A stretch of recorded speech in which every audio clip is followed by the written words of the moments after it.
Welcome back to my YouTube channel. This is Dipesh Bhandari. तो guys आज हम डिस्कस करेंगे निफ्टी का एनालिसिस, बैंक की निफ्टी का एनालिसिस। आज मुझे कितना प्रॉफिट हुआ, उसके पीछे का रिस्क रिवॉर्ड और लॉजिक क्या था। और गाइस वीडियो शुरू करने से पहले एक चीज मैं आपको बताना चाहता हूं कि आप सबके लिए मैंने एक छोटा सा सरप्राइज रखा है जो हम रात के 9 बजे एज अ शॉर्ट पोस्ट कर देंगे।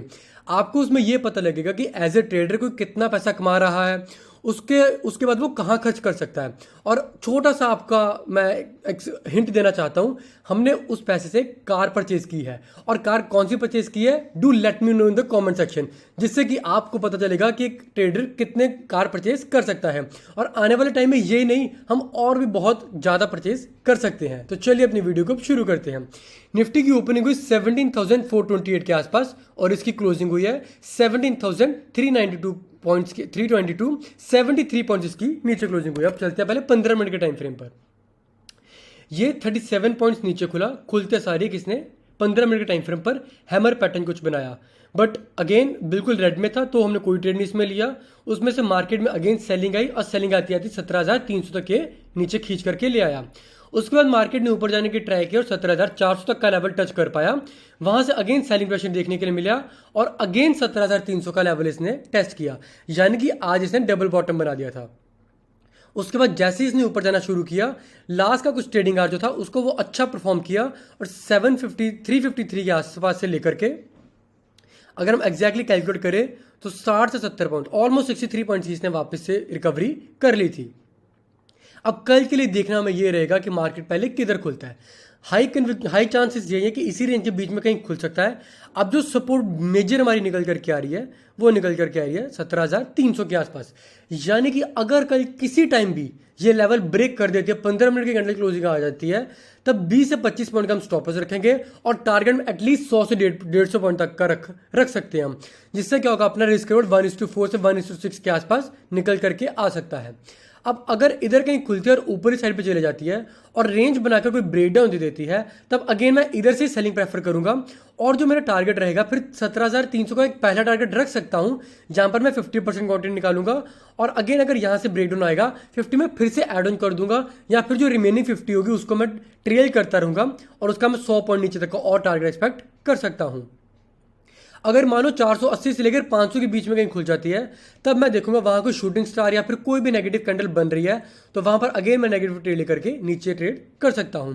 बट अगर यहां से कहीं ब्रेकआउट आ जाता है, तब मैं अगेन आपको बार बार एक ही चीज बोल रहा हूं, ऊपरली साइड पे मैं कम क्वांटिटी में रहूंगा और नीचे वाली साइड पे हमेशा ज्यादा क्वांटिटी में ट्रेड करूंगा।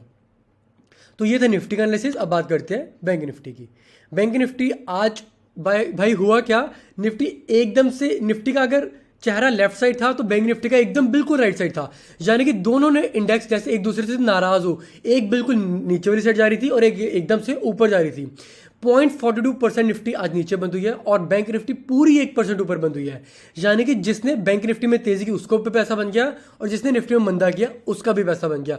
ये बहुत रेयर सिचुएशन होती है। तो अब चलो अब चेक करते हैं बैंक निफ्टी में हमें क्या करना है कल के लिए। बैंक निफ्टी नीचे खुला 89 पॉइंट्स, बट बहुत अच्छी रिकवरी कर गया। ऊपर जाने के बाद थोड़ा सा नीचे आया, उसके बाद क्या शार्प कैंडल्स आई। आज प्रॉपर ये थोड़ा अप ट्रेंड में हमें दिख रहा है बैंक निफ्टी। अब कल के लिए हमें क्या करना है, सबसे पहले वो डिस्कस करते हैं। तब थोड़ा सा टाइम फ्रेम अपना थोड़ा बड़ा कर लेते हैं।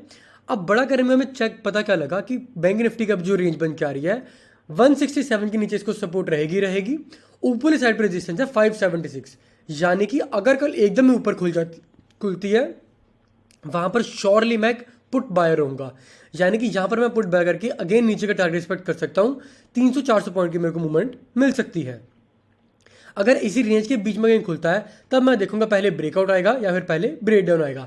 अगर ब्रेकआउट आएगा मैं कम क्वांटिटी में ट्रेड करूंगा और जब पहला टारगेट रहेगा मेरा 760 का रहेगा, दूसरा टारगेट मेरा 900 के आसपास मैं रख सकता हूं, यानी कि 40,700 पहला टारगेट और दूसरा टारगेट 40,900 के आसपास मैं रख करके यहां पर मैं अपना प्रॉफिट बुकिंग पूरी कर लूंगा। अगर यहां से कहीं ब्रेक डाउन आ जाता है तब पहला टारगेट मेरा छोटा सा पहले 40,065 के आसपास रहेगा, दूसरा टारगेट रहेगा 39,900 के आसपास और लास्ट एंड फाइनल टारगेट मैं 750 तक का एक्सपेक्ट कर सकता हूं बैंक निफ्टी में। अब चलते हैं हम अपने प्रॉफिट में। आप मेरे को कितना प्रॉफिट हुआ, चलो अब पहले रिफ्रेश कर दूँ आप सभी के लिए। रिफ्रेश करने के बाद हम चलते हैं अपने ऑर्डर्स पे, देन चलते हैं पोजीशंस पे। तो आज मैंने छोटा सा ट्रेड लिया था निफ्टी का, 17,400 का पी का मैंने कुछ ट्रेड लिया था और 5,400 रुपीज़ के आसपास मेरे को इसका प्रॉफिट हुआ है। लास्ट का कुछ ट्रेडिंग आज मेरे को अच्छा लग रहा था, इसी कारण मैंने थोड़ी सी पोजीशन बनाई थी, 17,400 के पी सेल की थी मैंने, जिसमें मेरे को 5,400 रुपीज़ के आसपास प्रॉफिट आ गया था। तो गाइज इसका रिस्क मेरा था ऑलमोस्ट 2,500 से लेकर 2,600 के आसपास और रिवॉर्ड मेरा था 5,400 के आसपास का। सो 1:2 की मैंने प्लानिंग की थी और ये मेरा आज रिवॉर्ड आपके सामने निकल करके आया है। तो गाइज अगर आपको वीडियो अच्छी लगी हो, do like share comment and subscribe my channel. Thank you and have a nice day.